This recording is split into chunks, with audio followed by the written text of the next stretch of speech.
Rovering to Success. A Guide for Young Manhood. Lord Baden-Powell of Gilwell. 1922. Narrated by Skeptical Waves. Chapter 5. Rock number 4. Cuckoos and Humbugs. Have you ever watched a cuckoo at her job? When she wants to lay an egg, she doesn't go to the trouble of making a nest, she goes about looking for some other bird's nest, preferably that of a harmless little meadow pipit. When she finds one, she goes into it, regardless of any protests on the part of the owner, and she takes up one of the pipit's eggs in her beak and drops her own egg in its place. Then she flies off to a neighboring tree and eats the egg that she has stolen. The pipit on her part meekly accepts this dictation, and does all the work of hatching out the cuckoo's egg among her own. The result is a big ugly nestling which, even before its eyes are open, at once begins to bully its nest mates and finally heaves them out one by one till it has the nest to itself and the full service of the parent pipits for its feeding, etc. We all know the insistent voice with which the cuckoo goes about proclaiming himself above all other birds. But it is not only in bird life that all this happens, we have human cuckoos, too. The human cuckoo. The human cuckoo is generally a superior sort of person who sees his own side of a question but nobody else's. He is the self-interested man who wants only his own way in the world. He makes use of the work of other humbler folk for his own benefit, or he pushes others out who may be in the way of his getting the things he wants. You find the human cuckoo in various forms such as cranks, political tub thumpers, intellectual highbrows, and social snobs, and other extremists. There are two dangers about these cuckoos. One is that you may be sucked in to follow their lead. The other is that you may become one yourself. The persuasive herd leader. Have you ever been to a large open-air market? You will see there on every hand experts selling goods. They are not ordinary shopkeepers, they are professors at the game. They catch your ear and then your eye and, finally, your mastery of yourself. I have been all but taken in their net. I was in point of fact merely looking out to find a brass candlestick for my mantelpiece. As near as a toucher I was let in for lot number 4. It had nothing to do with candlesticks, but I was simply hypnotized by the auctioneer to bid for it. This lot contained nothing nearer to my needs than an old saddle, a file, and a pair of partly worn stays. But such was the power of the tub thumper that I only escaped by the skin of my teeth and, as it was, I ran into another persuasive man round the corner who was selling a pair of lace curtains. And here I very nearly fell again, not because I could ever want such things, but because he said he was in a vast hurry and packed up to go, and this lot was accidentally left out, and he would rather sell them for what they would fetch than undo all his packages again. But he was in a hurry, just off. Another minute and the wonderful chance would be gone. Fortunately I just managed to tear myself off too in the opposite direction.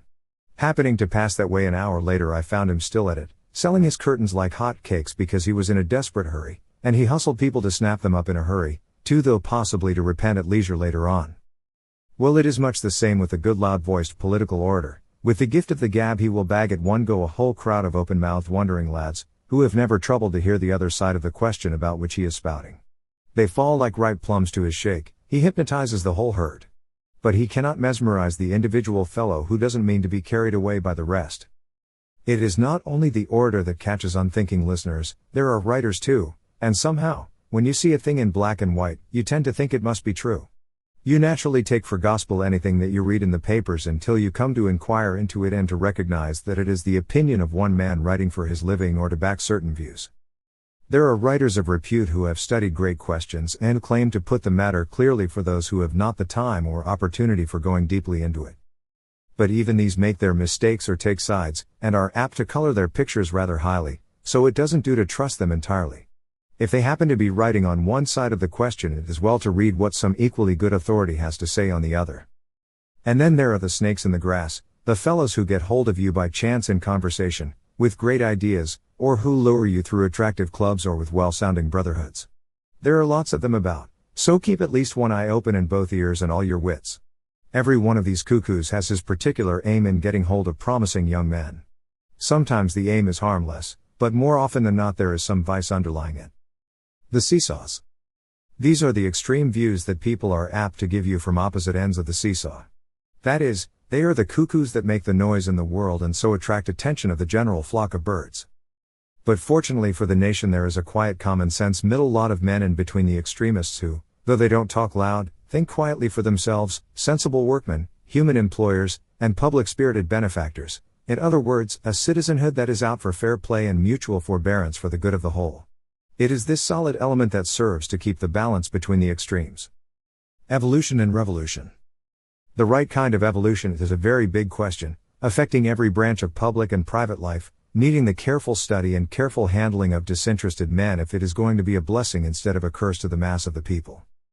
The older men who have had more time in their lives to look round the world to see what has gone on are inclined to ask what extremists would put up in place of the existing form of government. They recognize that progress in the right direction is quietly going on all the time, that is evolution, a natural development, but a new constitution built up all in a hurry could only be a jerry-built affair. Young bloods are too impatient. Once on a time I lived with a missionary in an unhealthy spot in West Africa. He was the fourth incumbent of the place in 4 years. His predecessors had died there or been hurried off to healthier climes. I asked him whether he really thought it good enough when one looked round and saw how little real effect the Christianity had upon the natives into whom it had been inculcated at such sacrifice. And he explained that he never expected to see tangible results in his time, but that he felt that the seed sown in the present generation, though it remained underground, would gradually take root and come up in the next generation and possibly blossom and bear fruit several generations later on. Well, that was a fine spirit in which to tackle the job. If more of it were developed in our efforts to bring about better conditions for the country, the effect would probably be all the more successful in the end. But extremists generally prefer to be up in the limelight, instead of working in obscurity at making foundations. Freedom of thought. Freedom of the individual is only right so far as it doesn't interfere with the good of the community as a whole. Every fellow is welcome to have his own opinions, but there has to be a limit somewhere. We are all in agreement with trying to do away with the disgrace which at present hangs over civilization in almost every country, where human beings, through no fault of their own, are condemned to live through an existence of misery and squalor through bad organization and faulty conditions. We all want to ensure that every human being who is put into this world by God should have his fair chance of enjoying and making the best of life without being handicapped from the first by man-made circumstances of poverty. But no amount of cuckoo work will put an end to this, any more than will all the acts of parliament that may be made. It is a matter for the goodwill and cooperation of all classes to help our worse-off brothers out of the mire, mainly by giving them a proper education and character towards career making. National government. I have been in most civilized countries of the world. It doesn't seem to make much difference to the happiness of the people whether the country is governed by a king or a president. In fact, the President of the United States has far more autocratic power in his own hands over his country than our monarch has in Britain. The king, by our Constitution, does not rule, but keeps the government running on constitutional lines. He has no power to make war, though he has a high standing for keeping the peace. He is not elected by any particular party of politicians, but comes into the position by succession, trained for it from youth, and without political bias or interest. The main objection raised is that a monarch costs money to the state. That also is the case with the head of the government in every country, but in Britain it does not happen to be so true, because our king has private means of his own and uses them to the full. In some republics the president is elected by his own political party, in others he gets there by force of arms, and in many he and his government are out to make hay while the sun shines, and feather their nests while they are yet in power. We have also seen dictators come into power in countries where people, through internal differences, were not a nation that could count in the world. Where these dictators have been men of exceptional character, they have done a remarkable work in regimenting their people into a consolidated national body. But it has meant restriction of the freedom of their subjects to gain that end. In the British Commonwealth our different states rule themselves democratically in the hands of party politicians nominally representing the will of the people. Where Labour stands in Britain. In Great Britain, apart from being merely a political party, Labour has gradually and steadily raised itself on its merits as a national institution, through the work of a succession of earnest, far-seeing men. Its members have been handicapped by extremist jackals yapping round them and trying to divert them to more violent methods. But they are British, and that is the point which the jackals, who are mostly from other countries, don't grasp. The trades unions have grown up to be great organizations for safeguarding the workers, and the cooperative trading organizations, as well as the workers-friendly societies, are now immense business schemes testifying to big outlook and administrative ability among our working men. Education is now being seriously encouraged and claimed for the rising generation of workers, because of the need of character, as well as of knowledge, if the majority of our population are going to enjoy the good of life. Whatever may be other differences of political outlook, all parties are agreed on this one point, and all treat it as of first importance, namely education for citizenship. In these two qualities lie the key to prosperity and the peace of our people in the future. But it is well not to sit down and wait for universities to come to you, nor indeed to expect a university to do everything for you when it does come. A very considerable portion of that education can be, and can best be, carried out by every man for himself if he only sets his mind to it. That is why I am bothering you with this book. The Ambitious Cuckoo. As I have said before, apart from the danger of being sucked in by highfalutin talkers, there is the danger of becoming a highbrow oneself. Such a lot of fellows, while they are young, think no small beer of themselves as politicians, or poets, thinkers or orators, artists and the like. I was a real cuckoo myself, equally intent on becoming a red-hot socialist or a devoted missionary, and I wore a green tie with forked lightning on it. An Enchanter's Nightshade, which please read if you want a delightful walking tour amusing philosophy book. J. B. Morton wrote of a tourist meeting with a commercial traveler on the road. The CT said, "I am contented with my work, there is more in it than touting and braying my wares in the marketplace. The marketplace itself is sometimes worth seeing. I go about a lot, see new places, meet new people. I don't want to be bounded, caged by my work. I am a traveler, and I often forget the commercial part of it. I shall be sacked one day, and then I shall probably play the piano in a picture show. I've no ambition. All I want is to see life, and to live it, to some extent." "Ambition is a mixed blessing," said the tourist. "Have you got ambition?" asked the CT. "I have," said the tourist, "my pals have. We all want to make our names by writing."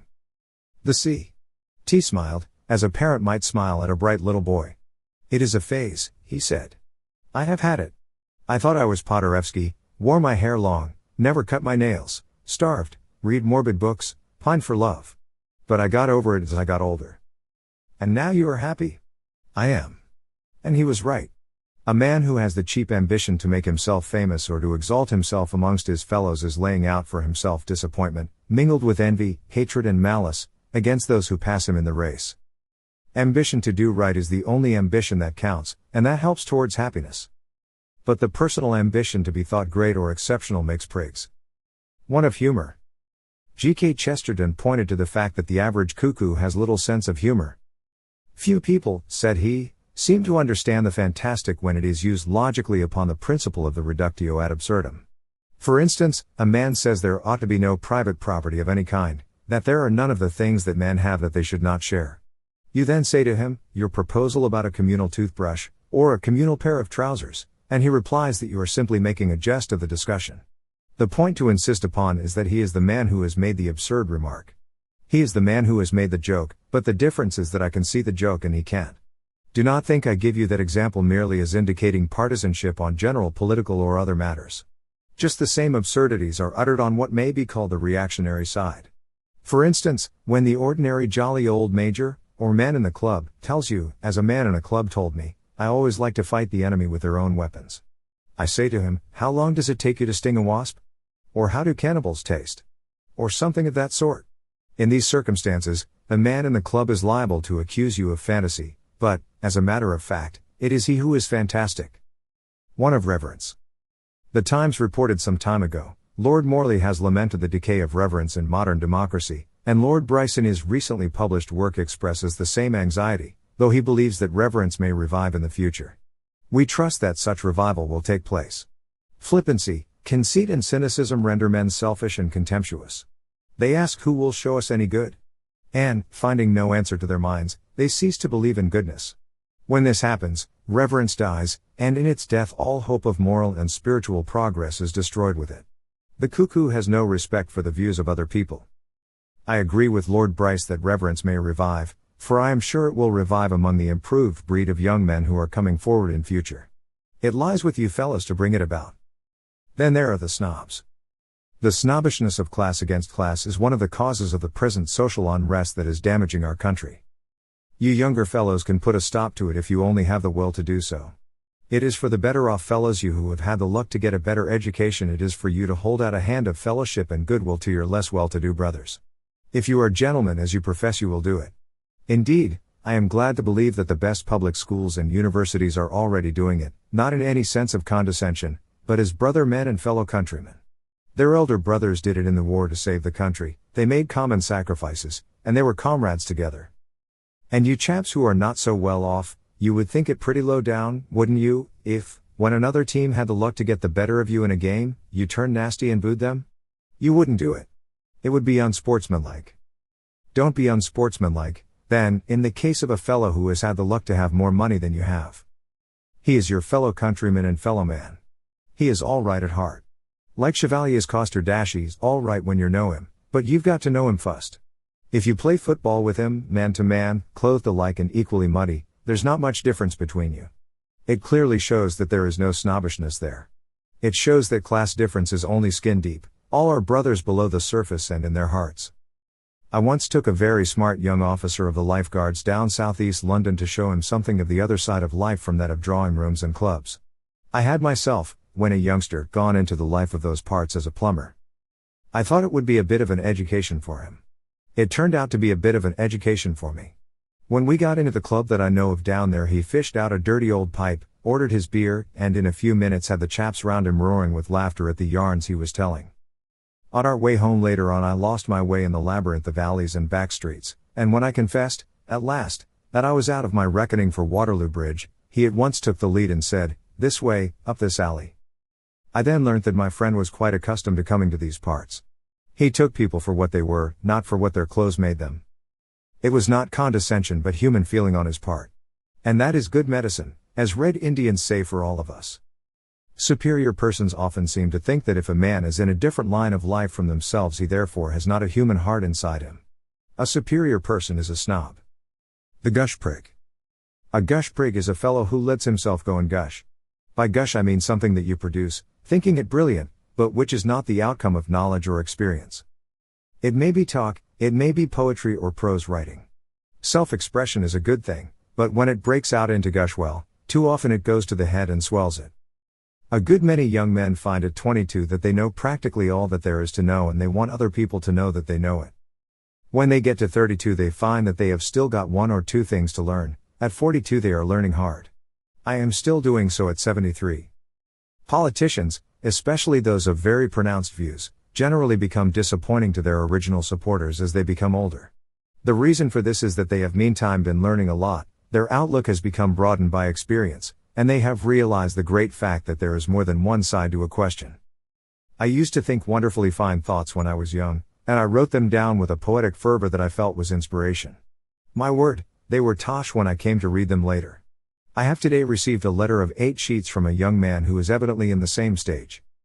He talks of, well, it is hard to know what he is talking about when he says, people like myself suffered because they saw in the spirit of scouting a religion and a poetry more dynamic by far than myriads of golden sermons, promises and laws, and because they were willing to follow over the thorny valleys of convention and through the buffeting seas of intolerance and unimagination that roll and seethe from shore to shore of ordinary mob psychology.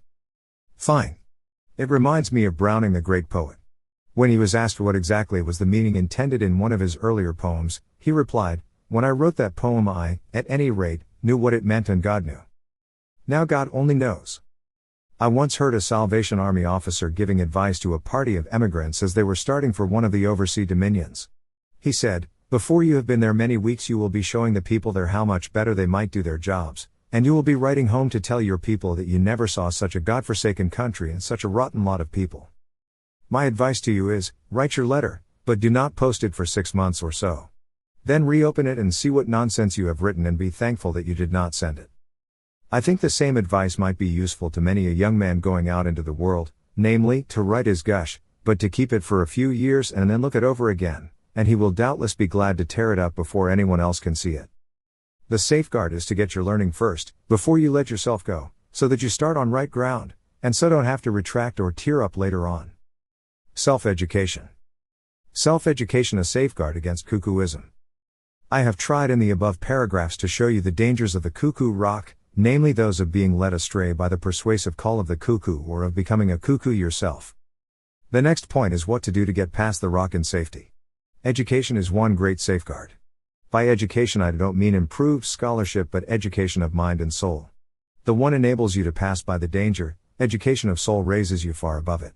If you expand your mind by giving yourself wider knowledge through travel and reading, through learning from the experiences of others, and from the study of nature, you will be safe against the call of the cuckoo. And if you expand your soul by giving yourself higher ideals and by giving to others your sympathy through goodwill and helpfulness, you can never be much of a cuckoo yourself, or a highbrow as it is called in America, and you will find yourself a better and a happier man.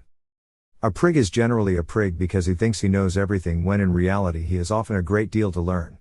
He tries to show himself off as more clever than other people while he presumes upon their ignorance. The philosopher Bacon said of old, "Nothing doth hurt an estate more than that cunning men should pass for wise." The older and wiser you become, the less cunning you find yourself, and the more you want to learn. Begin, therefore, by taking in knowledge and experience. Later on will be time enough for giving it out. When you leave school, you have been trained to the general standard of the rest of the class or herd. But after leaving school, some men rise above the average of the rest, many go on among the herd, while some go down into the gutter. Success or failure largely depends on your own efforts. Those fellows that use their school knowledge to educate themselves are the ones to get on. That is where books and lectures come in to help you. Travel and reading and nature study are all part of self-education. Take reading. With your books around you, you have a magic power. When others are fussing and losing their hair over political hopes and disappointments, you are sitting content with what you have got. You can at any moment remove yourself and travel through far-off lands, dip into the history of other times, command the wonders of science, amuse yourself with good stories, and see beauty and thought through poetry. Books are the best friends a man can have. You choose those that you like, you can rely on them at all times, they can help you in your work, in your leisure, and in your sorrow. You have them always around you at your beck and call in your home. They are not nowadays very expensive if you only buy one now and then to make up your collection. At any rate, the nearest public library will bring almost any book to your hand without expense. But books of your very own are the better friends and companions. Don't buy a book because it is cheap, for very cheap books are often equally nasty. Go for the best while you art about it. If you have already read books, then you know what sorts you like. If you have never done much reading, let me advise you to begin at once. You will never regret it, and begin with something that interests you. If you are out to instruct yourself, an encyclopedia in a public library is a good first aid to a subject, and generally gives the names of other books in that particular line. And when you read, don't skim, and if you study while you read, that is, if you worry out the meaning carefully in your own mind, it will stick by you all the longer and be the more useful to you in the end. If you read with the intention of remembering, you will remember. This is Bacon's advice: read not to contradict and compute, neither to believe and take for granted, nor to finde talk and discourse, but to weigh and consider. Some books are to be tasted, others to be swallowed, and some few are to be chewed and digested. Reading maketh a full man, conference a ready man, and writing an exact man. If a man read little, he hath need to have much cunning, so that he may seem to know that which he doth not. I have found it a jolly useful practice to note down in my diary any good thing that I have read or heard that day. Some fellows do it now on a card index system, so that you can look up any subject under its alphabetical letter. At any rate, it is as well, after storing as much as you can of good stuff into your mind, to back it up with a written reminder of this sort. But reading without outlook is no good. You must balance literary knowledge by knowledge of the world, of men, and things. Travel is a valuable step to this, but an observant, sympathetic man can get as much knowledge of his fellow man in a walk of a mile or so as a stodgy one would get in 1,000 miles. Travel as education. I was walking through Southampton docks one day when I struck the scent of spices and coffee coming from one of the warehouses on the quay. I felt impelled to go inside to ask their origin. When the man told me that they were the cargoes of ships sailing from Montevideo, Rio Janeiro, and La Plata, the temptation was too great. I then and there took a ticket for South America, though I had to borrow to do it. A few weeks later I was on my way. The voyage, the variety of characters on board, the new countries visited, the insight into new peoples and a new atmosphere, coupled with the sight of the vast pampas and the glorious Andes, opened out my mind and ideas. They did for me in a few weeks what years of study could never have accomplished. Even if one can't manage to get abroad, there is ever so much to see in your own country, and so many sides of life to be investigated when traveling with a push bike, or even on one's own flat feet. In one's own town or neighborhood, if one cannot go farther afield, there are bound to be relics of ancient history of the place and people whose experiences are worth hearing. But travel of this kind, if carried out with the view to observing and finding out all you can of men and things, all comes as an invaluable step in your course of self-education. David Grayson, in The Friendly Road, tells how he left his farm and went for a tramping tour, without money and without definite plans, merely to drink in the beauties of the countryside and to meet with other people and to find the best in them. An idiot came about that he found great courage in the village minister, human sympathy and simplicity in a millionaire, an awakened spirit in a hopeless farmer, and large outlook in a socialist order. I mention this book, not merely on account of its charm and interest, But because this venture of the author gives exactly an example of what could be done by anyone desiring to educate himself through the open road method. It is a method that is available to everyone. I have seen a further system of self-education carried out by students of universities in Canada and America. These lads are not blessed with overmuch money with which to pay their college fees. They did not on that account give up all hope of a varsity training, but during the summer vacation they took service as stewards on board the river steamers, and thus earned enough money to pay their term expenses and at the same time extended their knowledge of men and things and spent their leisure time at congenial work. Self-expression. Also, if a fellow feels moved to express his thoughts and ideas, whether in poetry or writing, or speaking, or in painting or sculpture, most certainly let him do it. I would only suggest don't be tempted like so many to rush to extreme views before you have seen something of the world. Good self-expression is a virtue, and a virtue of the highest kind. Every man has what is known as a gift of some sort. One of you may be an artist or an actor by instinct, though he may be working in a grocer's shop or as a carpenter. Another may be a clever conjurer or a singer, although possibly earning his money as a waiter or a stoker. There are various gifts hidden away in almost every man. Why is it called a gift? Well, because it is a natural quality, a gift from God. That being so, the possessor of it ought to make use of it for God. He can do this by giving out again of that gift to others. Let his singing or his acting be employed to cheer others who are downhearted. Let his conjuring amuse them, or his pictures open their eyes to what is beautiful. Let him give his talents for the benefit of others rather than of himself, and he will be doing God's work. He will be no humbug, and he will be finding what true happiness means.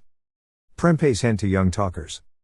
I had the honor, or perhaps better call it the fun, of rounding up King Prempe, the ruler of the Ashantis on the west coast of Africa, when he had exceeded the limit in the direction of human sacrifice, but that is another story.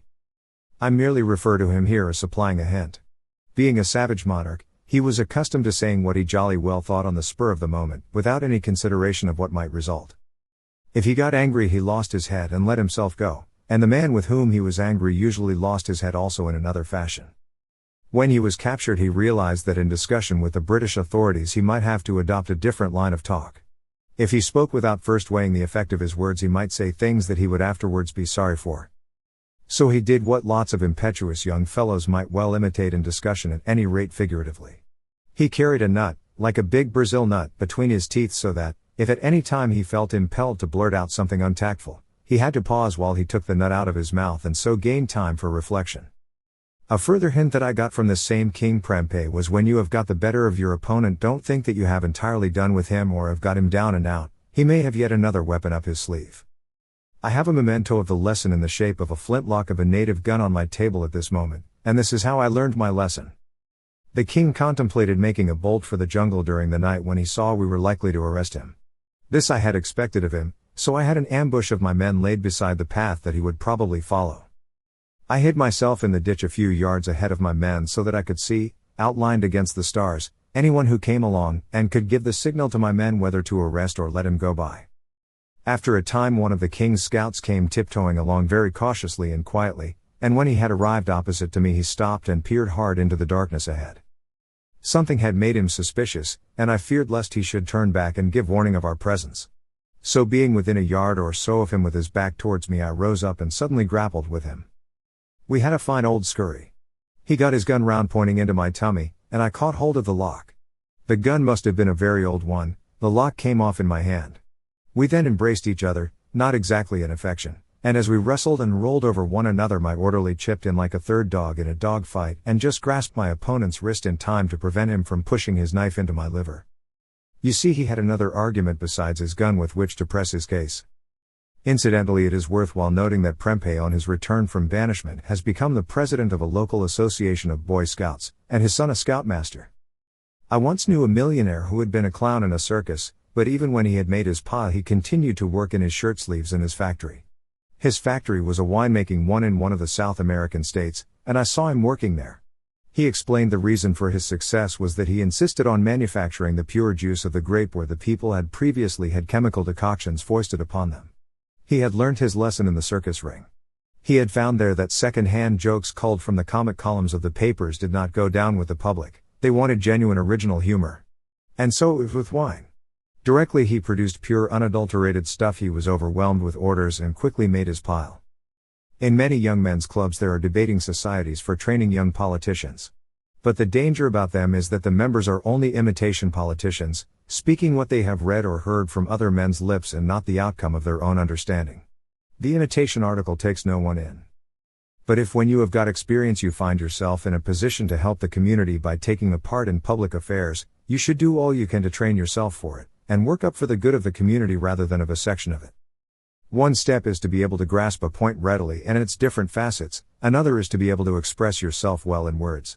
For young fellows who fancy themselves in debate, the late Lord Bryce gave a sound word of advice when he said, looking back on his past life, I can see my teacher in the classroom at school.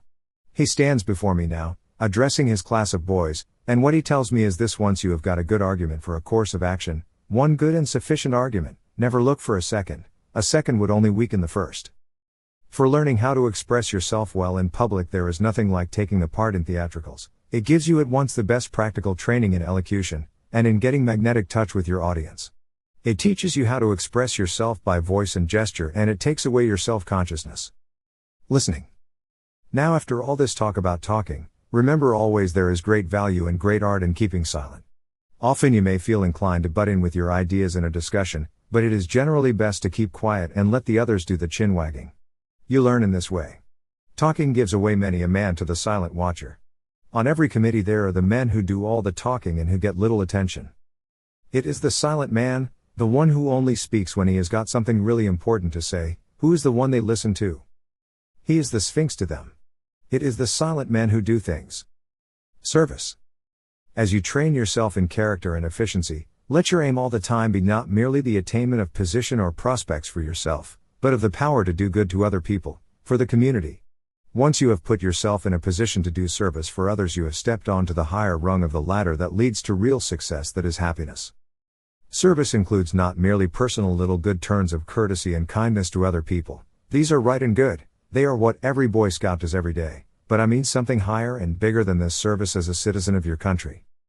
It does not mean generally that you want to push yourself as a leader in civic affairs or to force your particular political ideas on other people, but to be a good, reliable chap and a helpful citizen in the state, a brick in the wall. For that you have to look wide and see what is best for the state as a whole, and not merely to be looking for what is best for one particular part of it. There is a place for every man in serving the common will, the good of the community. When you see where you can, according to your particular gifts, be helpful, chip in and help just as you would when backing up your side in a game of football. In fact, a serviceable citizen is very much like a good football player. He makes himself in the first place efficient as an individual so that he can then play effectively in his place in the team. If fellows didn't play in their places, if one thought it more amusing to be always offside and another preferred to handle the ball in spite of the rules and another went in for punching every opponent in the stomach, it would no longer be a game of football, but anarchy and the breakup of the match. Civic service. The crowning good that you can do for the community as a good citizen is that of taking a share in civic service. By that I mean taking a hand in municipal and local government affairs. But for this it is well to prepare yourself if you want to be successful, just as you would prepare yourself for running a race or for passing a qualifying examination. A few fellows go in for public work purely because they have the gift of the gab or some half-baked notion of how government should be run, though they have no experience or real knowledge of the matter. A solid grounding is needed in the knowledge of local government and its aims, methods, and responsibilities. When you come to the age of 21, you have, as a citizen, the privilege of voting for the member to represent your district in Parliament.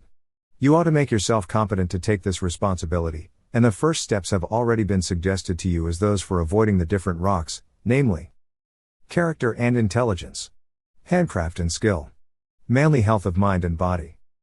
Now comes the fourth thing, viz., service, that is, playing the game as a citizen.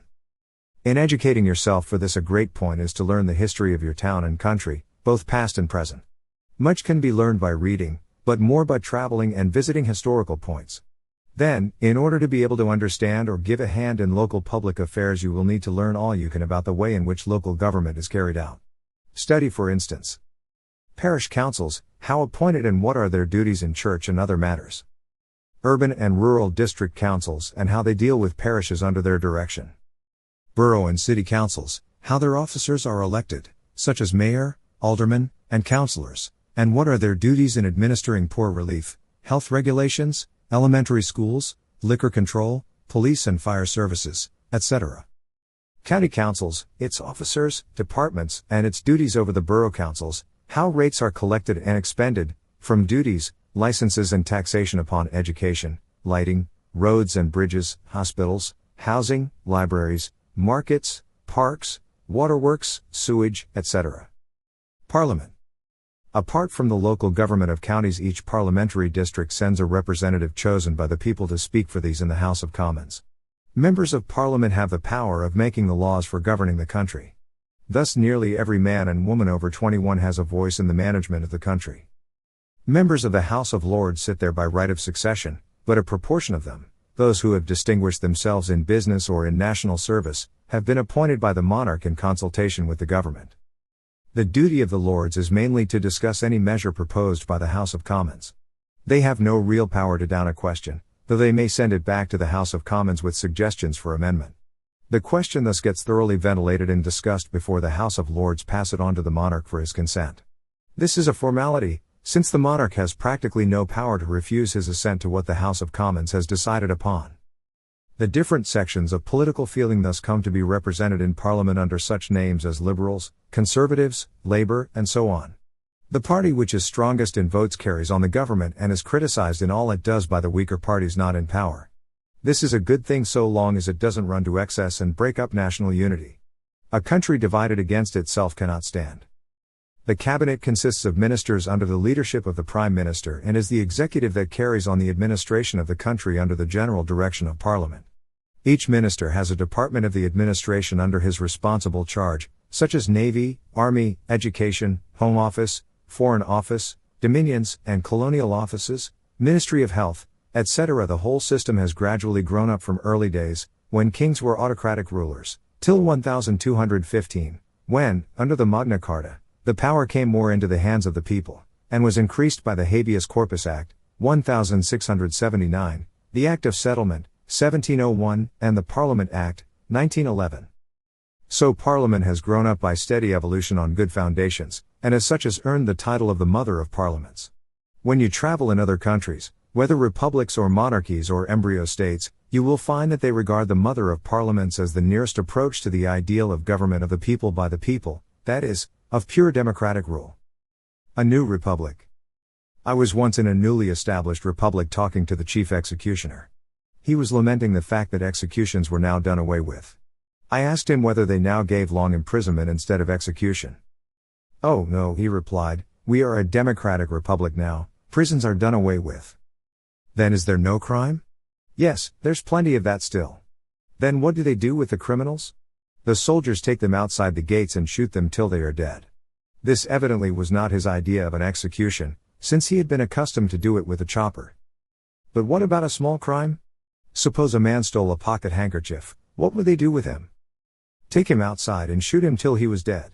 I found later that there was a meaning underlying this till he was dead, because, the soldiers being trained democratically, i.e. on their own initiative, only fired from the hip and not from the shoulder, so it often took them a long time to hit the objective. How awful. And what about women who do wrong? Surely the soldiers don't shoot them till they are dead? Oh, no. We shouldn't do that. What is done, then, to women criminals? They are sent to me, and I cut them up into 100 pieces, but we have no executions for men. This was where a young nation was endeavoring to run before it had learned how to walk. There are 2 or 3 just now anxious to get away from nurses' apron strings and to do much the same. I was at one time staying in a republic where the head of the government, when sitting quietly at home after his day's work, was visited by the commander-in-chief, a close friend of his. The general came very privately and unostentatiously to see him. He had come, he said, to say goodbye. "Oh, are you going away?" "Oh, no. I am going to stay here. It is you who had better go, because tomorrow there is to be a revolution and I am to be elected in your place as soon as you have been assassinated." So, to save trouble, the president went. That is the way in which the government changed hands in those parts. 2 sides to the empire question. One Sunday I was strolling in the park in Sydney, New South Wales, when I was attracted to listen in turn to 2 different tub-thumping cuckoos. And here I got 2 sides of the question on the subject of the British Empire, which may be of interest as an example in that line. But for a fellow who is educating himself to realize that there are 2 sides to every question, I would suggest studying the reports of the doings in the House of Commons and the daily press. And you will here see not merely 2, but very often 3 or even 4 different views of the same point, and each of them apparently equally well-founded. It is good practice, then, to worry them out for yourself and see which is really going to benefit the majority of the nation in the long run, and make up your own mind accordingly.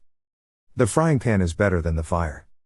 When I was promoted to command a squadron in my regiment, it happened to be my own squadron that I was posted to instead of being transferred to another. The men did an unauthorized thing. They had a meeting to celebrate the occasion, and the sergeant major, in addressing me in their name, said, "We all feel it is better to have a devil we know, rather than an angel we don't know." I'm not quite sure which way this remark might be taken to mean. Anyhow, it applies equally well to fancy forms of government, which young hotheads sometimes clamor for. But they find that the solid lump of Britons prefer the devil of a government that they know to an angel vision that they don't know. International. In developing our patriotism, we must not forget the danger of getting it perverted into a narrow nationalism. It is right to be proud of your country, but not to gas about it to the disparagement of others, or to boost it onto a higher pedestal than it actually deserves.